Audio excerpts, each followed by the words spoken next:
This is the Living Numbers Podcast.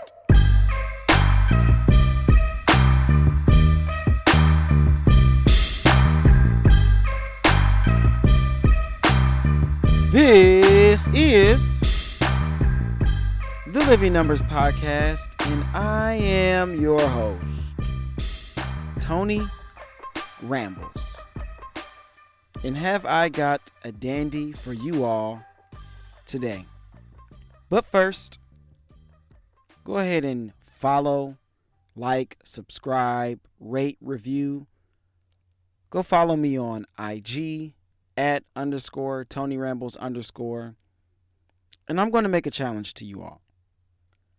I want you to share this with one person. Just one person who you know will enjoy it. Go ahead. Do it right now. I'll wait. This is called wait time. Okay? Let's grow this thing. It's so great to have a wonderful audience like you all. So special. And I'm coming to you all with heavy legs because I was definitely hooping today. So I'm just a tad bit tired. It's kind of like the flu game. We'll call it that.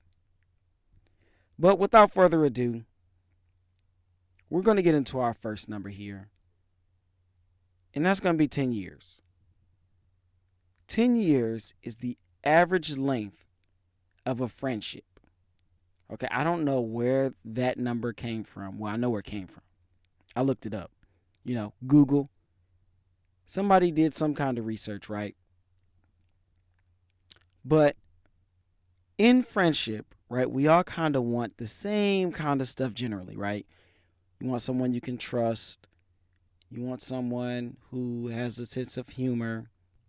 You want friends with similar interests, right? It'll be difficult.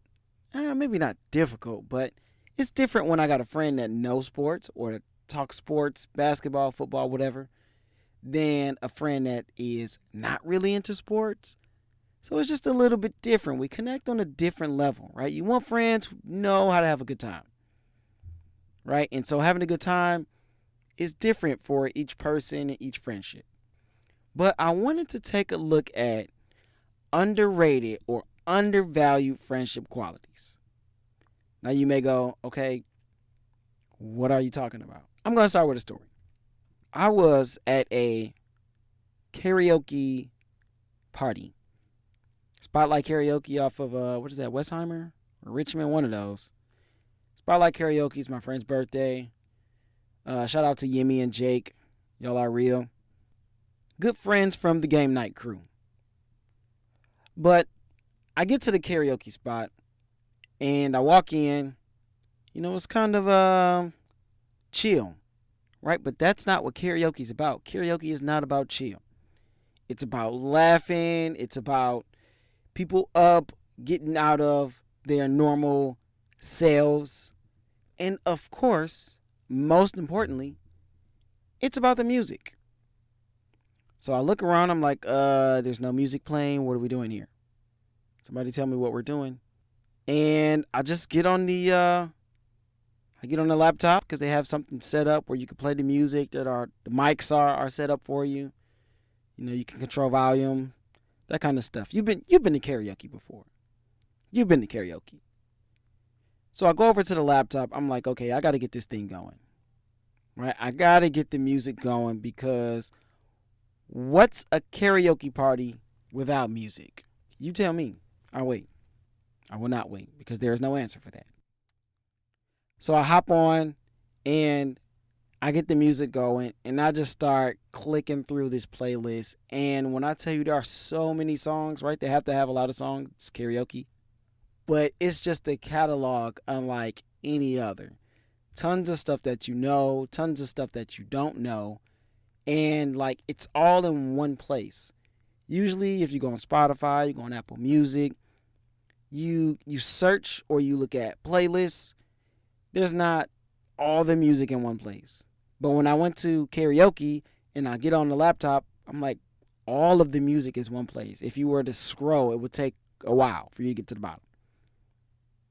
So that brings me to my first undervalued or underrated friendship qualities. You can use whatever word you like there. And that's being a music person. By the end of the night, no. Halfway through the night, I step out because my wife needs to go home. My pregnant wife, due next month. She's going home. She's heading out. They're like, hold on, wait a second.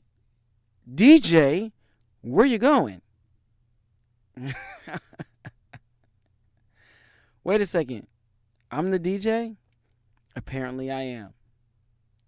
Underrated friendship quality. The person who knows music. I remember when I went to U of H, University of Houston, I was up on all of the music that was coming out. And it was mostly hip hop. But the rappers that were underground and had the mixtapes going, I was that guy. I'm like, hey, y'all got to check this out. Hey, y'all got to check this out. This person, they about to pop. This is good. This is good. And then if somebody would tell me about somebody, I'm like, okay, yeah, let me go check it out. And if I like a few songs of yours, I'm going to check out the whole catalog. I'm going to go see what you put out when you first came out and up till however many years you've been in the game. So, being a music person, underrated. Okay, next. A few of these I had to look up, but a few of them come from personal experience. Okay, another one from personal experience, being the moving friend. I know what I'm talking about. You know exactly who you would call if you had to move today or tomorrow. 24 hours notice. You know who you would call first. You know who you would call second. There may not even be a third. There may not be a third. Nobody likes moving. That is a fact. So, having a moving friend, especially, here you go, bonus, if that friend has a pickup truck or a trailer.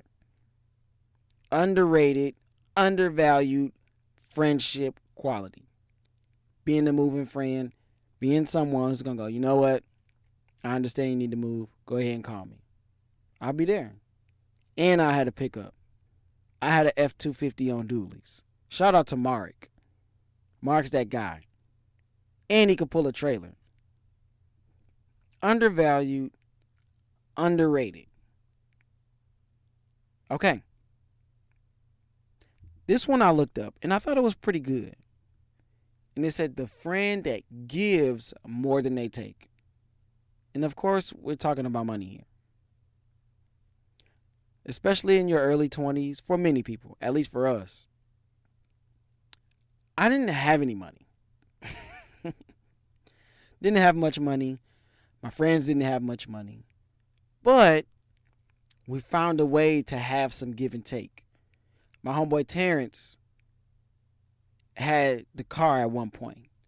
So whenever me, T, and my brother Keith will go, wherever we were going, me and Keith would get the food. Terrence had the car. And it was all good. It's like, nah, you don't have to pay me back. Don't worry about gas. We just figured it out amongst each other. Okay, so having that friend that'll just, don't worry about it. I got you. This one's on me. And it's not a big deal. They don't bring it up. It's not something that we are keeping track of. Right? At one point, me and my brother Keith, I had the car. He got the food. Real simple. Real simple. So having a friend or friends that give more than they take. If you've ever had a friend that just was always asking for money, always needed a ride, always needed this, and this, but they never really found a way to be helpful, then you look at yourself like, I'm sure giving a lot and I ain't getting much. Right? Every relationship is some give-take. So if you got a friend that's always taking, you might need to have that conversation. All right, next. Friends that are great with kids.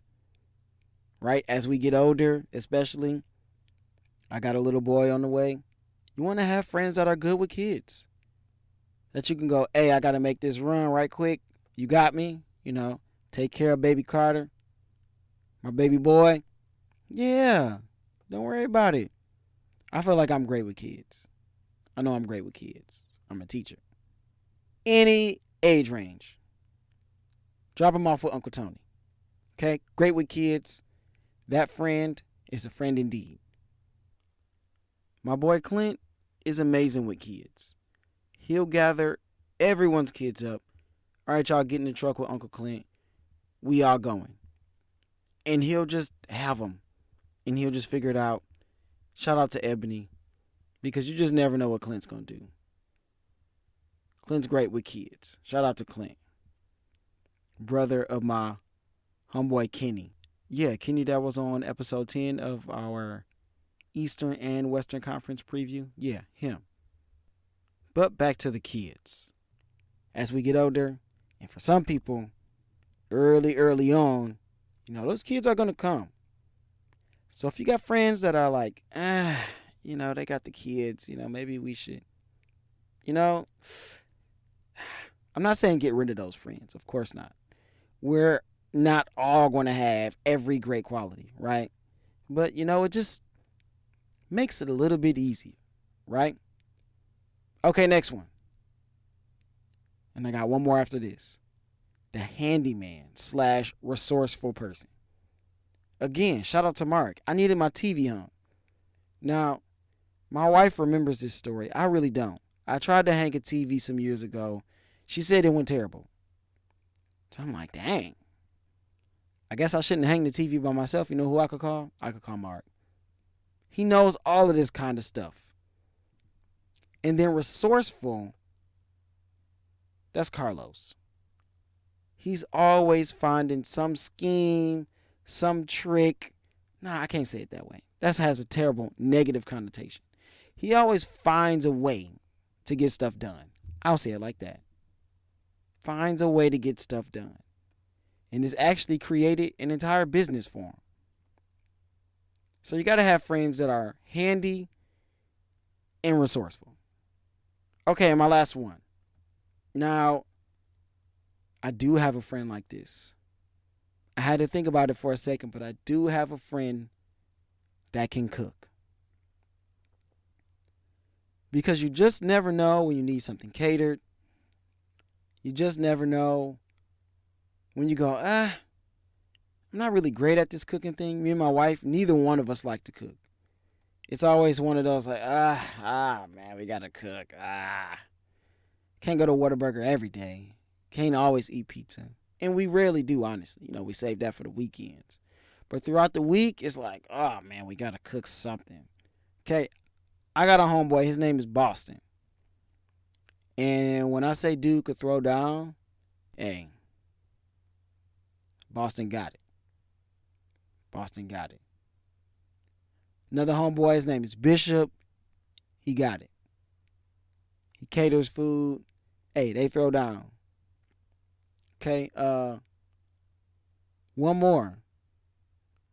One feisty chef. That's like spell out one feisty chef. She's on Instagram and she could flat out throw down. She just, you will make yourself hungry looking at this page. At one feisty chef. Andromika, I've known her since middle school. Right? You gotta have friends that can cook. At least it's a plus. All right? And here's a bonus. A friend that can dance. Didn't write that down. But I saw a page on Instagram and I was like, oh yeah, you got to have that friend that can dance. Like if you're going out, you got to have somebody who can get down. Because they bring the attention. And people are like, oh, who are they? Right? Got to have a friend that can dance. Okay. Friends, check. Off the list. Which brings me to my next number. And it's the scale of 1 to 10. But the question is, how likely are you to speak with a random person? Right? Setting, here we go. Coming down the elevator, you and that person. That's it. I got about 8 seconds. How likely are you to talk to that person? This could be your future best friend forever. But if you never say anything, poof, your best friend's gone. Down the drain, out the elevator, down the steps, gone forever. And I thought of this because my wife and I, we were leaving the OBGYN office. And I had this book in my hand that I've been reading. It's called The Hangman's Revolution. It's part of the Warp series by Ian Colfer. He wrote Artemis Fowl. It's called Witness Anonymous Relocation Program. They use time travel to hide people. If y'all want to know more about these books that I'm reading, definitely go follow me on Instagram. Leave some comments. And yeah, I'll definitely start talking about some of these books that I read. But back to the story. We're leaving the office, and this other couple, they're leaving as well. And I'm like, hey, congratulations. You know, they're on their, I think, first month, or it's very new. And it's their first child, too. And so me and my wife were at the end. And so we're like, congratulations. And he's like, what you reading? And I tell him. And turns out this guy's an English major. At least he was in college. So we just get to talking. I mean, good conversation. We get to the parking lot and we go our separate ways. And I think, man, should I ask for this guy's contact? Or maybe not. You know, you don't want to be a creeper nowadays. Everybody thinks you're weird if you want to grow a friendship or relationship, right? They're like, I don't know you. You go, duh, I know you don't know me. That's the whole point of us exchanging contact information, right? But, of course, I didn't. And I just head out. Shout out to random guy and his wife. But that just got me to thinking about the whole friendship thing. And then how likely would I be to actually talk to somebody just randomly? And I think my 1 out of 10 number, really varies depending on the place. Of course, varies depending on mood, right? We all have our good days and our not so good days. But I think I'm about an 8 or a 9. I would say I'm a 9. I'd say I'm about a 9. I think on my best days, I'm at about a 9. And so you just strike up conversation with people. And the easiest way to do that, here's some tips here. Compliments. Talk about something that they're wearing. Talk about something that they're holding. You can talk about them. Trying to get somebody's attention. Hey, man, that's a nice haircut. Did you do it yourself? Of course not. They have a barber. Unlike me, I used to cut my own hair until I started growing it. But my wife does it now. But any of those kind of things, they work. Hey, what's that book you're reading? Let me, do you mind? Or, man, where you get those shoes from? Whatever, right? If you want to strike up conversation, compliments. Very easy way in. Or we're both leaving the OBG.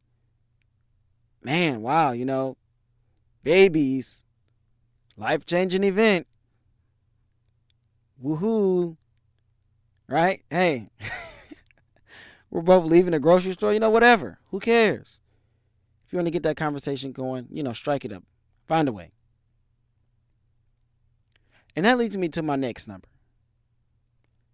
Because sometimes it's not about what you know, but it's about who you know. Who you're friends with. And Tim Tebow is friends with Urban Meyer since probably about 2005 because he went to the University of Florida in 2006. Right? So that's going to be our number, 2005.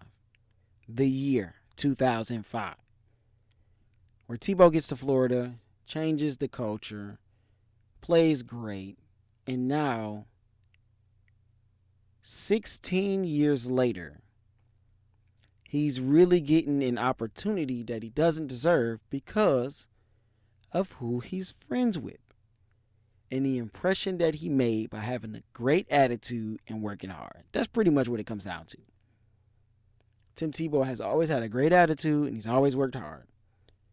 And so now he's really getting a shot to do something he is 100% not qualified for.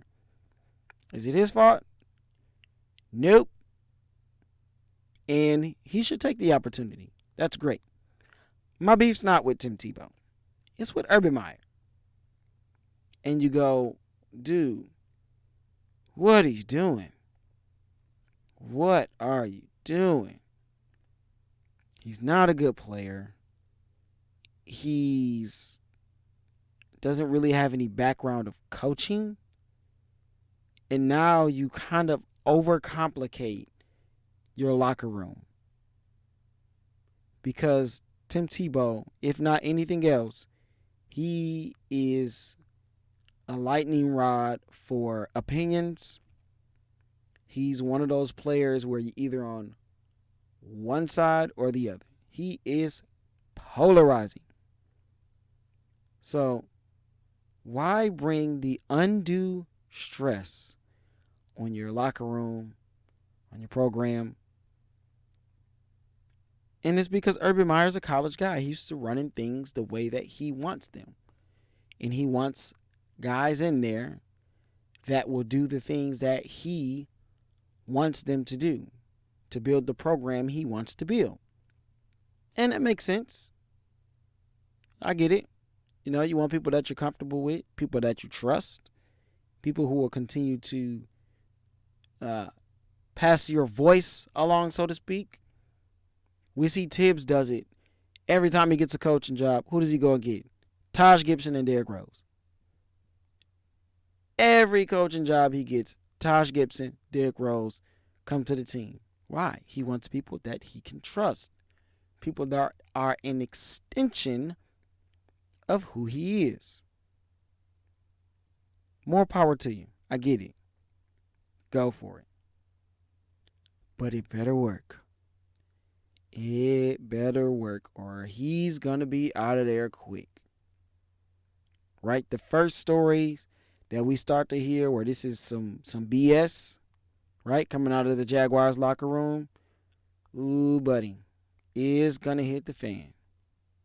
Now, if they're winning, that may just kind of solve it all. Because usually if you're winning games, people will overlook the shortcomings, the questionable decision that may be being made. So it better work. And you better win. Or it's coming down. It will come down. And that brings us to our next number here. And we're going to end off with a little bit of sports. The NBA Academy opened in 2009 in Johannesburg, South Africa, which has led to the Basketball African League, where you have these 10 teams that were already established based on the research that I've done. It's not a ton of stuff out there, but these 10 teams were already going. And so the NBA gathered them for kind of a league. It will more closely resemble a tournament to really get some on-the-ground exposure in Africa. Now, they've got over 40 players either from Africa or their parents are from Africa in the NBA right now. Joel Embiid, who I think should be the MVP, right? He's been dominant. You got guys like Pascal Siakam, Luke Richard Mbamute, D'Lo. I know you will appreciate that name, right? And many, many others. Serge Ibaka, who's playing for the Clippers, who are about to lose to the Mavericks. And so I just thought about it like, wow, this is a great idea because it's shedding more light on African players, people who paved the way like Hakeem, like Mutombo, and for the new generation of players as well, and the guys that we have never heard of. So here's a name. Amadou Gallo Fall. He is the president and quote-unquote godfather of the basketball community in Africa. Shout out to him. He says that within the next 10 years, this African Basketball League will be the best league outside of the United States. Now, big shoes to fill, but more power to you. There's definitely a ton of talent down there. So I hope it does well. I hope it brings more light, more eyeballs, more support to Africa and what it has to offer. Because I think the Basketball African League will be huge. I honestly do. It's got a ton of potential. There's only 10 teams right now. And then that has the room to grow and be something very special. And I did think for a second, could I make a team in this league here in Africa? Could I? Because I fancy myself a decent basketball player. I think I'm a pretty good athlete, and I'm pretty smart when it comes to basketball. I'm not the most skilled basketball player, and I'm only 5'8" and some change. But I feel like I'm a very smart basketball player, and I can play with other people pretty well. Okay? So that did cross my mind. Mr. Rambles. You think you can make this league? Ain't nobody going to the basketball league. I'm sorry, That's kind of far-fetched. It's just not happening. But it did cross my mind. Okay, here we go. Last topic, and then we'll go to Today in History. Simone Biles has not lost an event since 2013. What are we talking about? Simone Biles is flat out amazing. Amazing. I mean, the sheer dominance. She's named her own, I don't know if you want to call them tricks, but her own moves, her own style. She's had to name things because she made them up herself. Other people are just not able to do what she can do. So I just wanted to give Simone Biles a shout out. Simone Biles does not know me. And she may or may not ever hear this. But I live in Houston. She's from Spring, Texas. She's been doing her thing for a long time. She has not lost an event since 2013. That's sheer dominance. And so I was trying to think what other athletes have been dominant in that way. And the one person I thought of off the top of my head was Floyd Mayweather. But with him, he can choose his opponent. A lot of times he was kind of ducking people and not fighting people at their best. Right? So Simone Biles, she just goes and she competes in the event. And whoever shows up, shows up. And they're going to lose most likely. So shout out to Simone Biles. That segment was for you. Now, today in history, May 27th, 1963, Jomo Kenyatta becomes the Prime Minister of Kenya, and a year later becomes the first president of the founded nation of Kenya. So he was basically the father of Kenya. He brought this thing to life. He was the first prime minister, the first president, all the way until his death in 1978. So shout out to you, Jomo Kenyatta. Shout out to Kenya.